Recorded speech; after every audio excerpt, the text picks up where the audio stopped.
Halo, terima kasih telah mengklik video ini. Perkenalkan, nama saya Salomo Zakaria Tungga. Saya seorang mahasiswa Ilmu Politik semester 2 kelas C di Universitas Nusa Cendana. Video ini adalah video tugas UAS dari mata kuliah Pemikiran Politik Barat dengan dosen pengampu yaitu Bapak Dr. Randus Akri Deodatus MA, Pak Roland A. Benyamin, SOS MSI, dan juga Pak Yefta Sabaat, SIP MIP. Pada video ini saya akan membahas mengenai pemikiran politik dari John Locke. Selamat menyaksikan.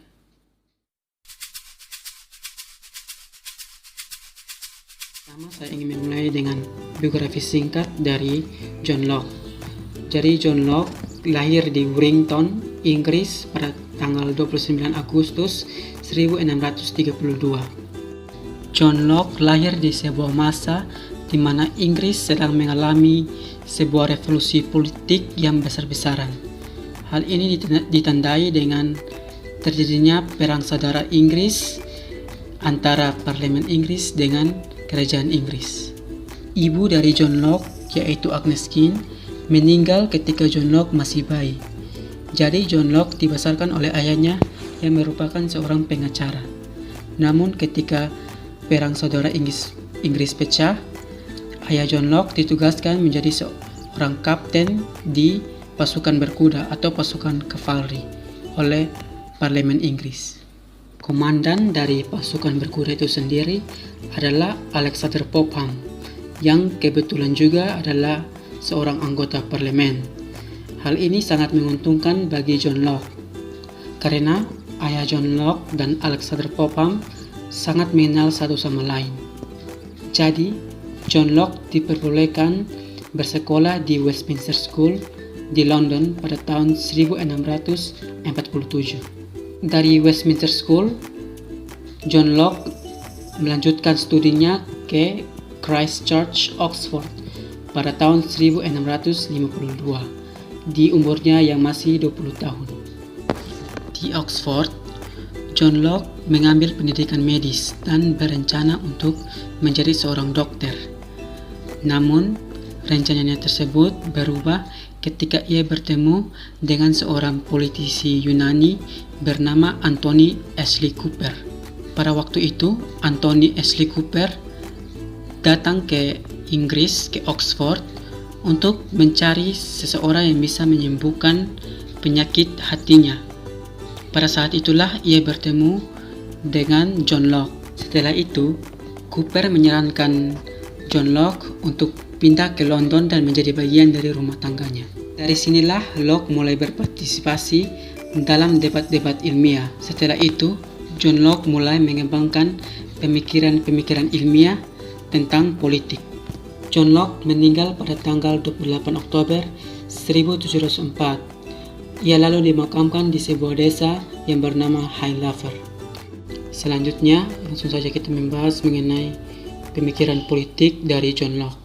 Dalam Two Treatises of Government atau dua risalah pemerintahan, John Locke berpendapat bahwa manusia pada dasarnya bebas dan setara, serta ia menentang pandangan The Divine Rights of King yang menempatkan raja sebagai pilihan dari Tuhan dan semua orang harus patuh kepadanya.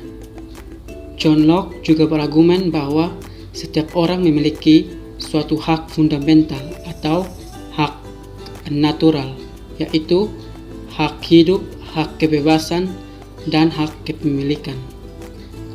Gagasan Locke tentang hak hidup, hak kebebasan, serta hak kepemilikan nantinya digunakan oleh Amerika Serikat ketika mereka merdeka dari Inggris. Hak-hak tersebut tertulis di dalam Deklarasi Kemerdekaan Amerika serta Konstitusi Amerika Serikat.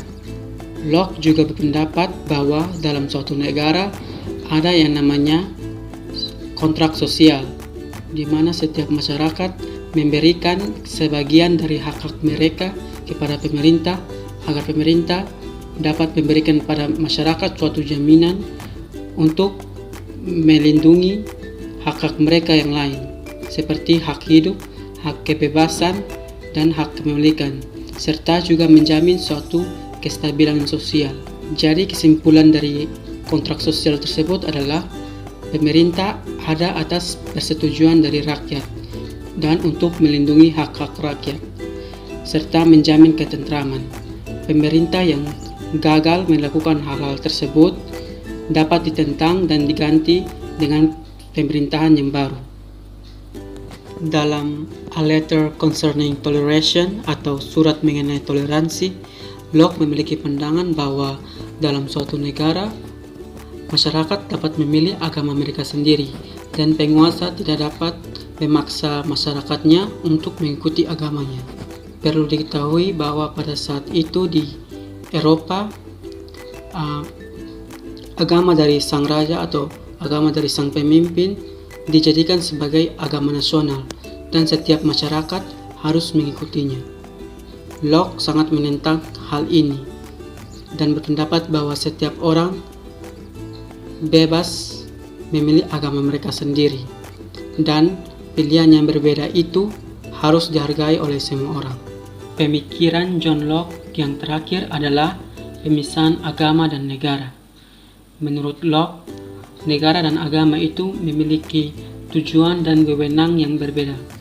Tujuan dari negara adalah mengusahakan hak-hak dasar warga negaranya dan melindungi hak-hak tersebut di dunia ini.